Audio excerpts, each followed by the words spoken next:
Welcome to I dream sports. Second test అయితే కాన్పూర్ వేదికగా ప్రారంభమైంది. మనం ప్రీవియస్గా చెప్పుకున్నట్లు టీమిండియాలో ఎలాంటి చేంజెస్ లేకుండా అయితే ఫీల్డ్లోకి దిగారు. ఒక చేంజ్ జరిగి మనం తీసుకుంటారనుకున్నాం, ఆకాశ్దీప్ని పక్కన పెట్టి కుల్దీప్ యాదవ్ని తీసుకుంటారనుకున్నాం. బట్ ఆకాశ్దీప్తోనే రోహిత్ శర్మ వెళ్ళిపోయాడు, తనతోనే కంటిన్యూ చేశాడు.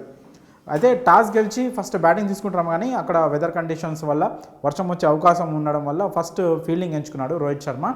అనుకున్నట్లే వర్షం కూడా మధ్యలో అంతరాయం కలిగించి ఆట 35 ఓవర్స్ మాత్రమే జరిగింది. ఆ 35 ఓవర్స్లో ఫస్ట్ బ్యాటింగ్ చేసిన బంగ్లాదేశ్ 107 రన్స్ చేసి 3 వికెట్ కోల్పోయింది. ఆ 3 వికెట్స్లో ఆకాశ్దీప్కి 2 వికెట్లు పడడం అనేది విశేషం. అశ్విన్కి 1 వికెట్ దక్కింది. ఓవరాల్గా 107 రన్స్కి 3 వికెట్స్ లాస్తో ఫస్ట్ డే ఆట ఆగిపోయింది.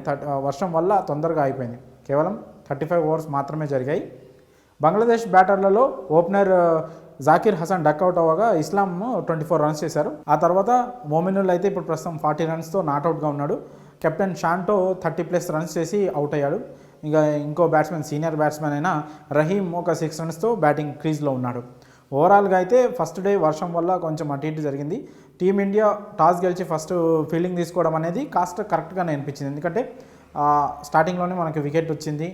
ఇంకా వికెట్లు 35 ఓవర్స్ ఆటే జరిగింది. ఆ 35 ఓవర్స్లో కూడా మనం 3 వికెట్స్ తీసుకున్నాం.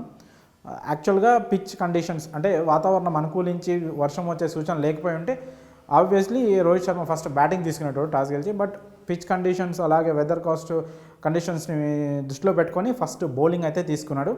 చూద్దాం మరి సెకండ్ డే ఆట ఎలా జరుగుతుంది. వర్షం రాకపోతే ఆట పూర్తిగా సాగితే టీమిండియా సెకండ్ డే రోజు మంచి డామినేట్ చేయొచ్చు. బౌలర్లో అయితే అశ్విన్కి 1 వికెట్, ఆకాశ్దీప్కి 2 వికెట్లు పడ్డాయి. బుమ్రా ఇంకా సిరాజ్కి ఎలాంటి వికెట్లు దక్కలేదు. సో ఓవరాల్గా ఫస్ట్ డే అయితే వర్షమే ఎక్కువ డామినేట్ చేసింది ఆటని అని చెప్పుకోవచ్చు. 35 ఓవర్స్లో 107 రన్స్ చేసింది బంగ్లాదేశ్.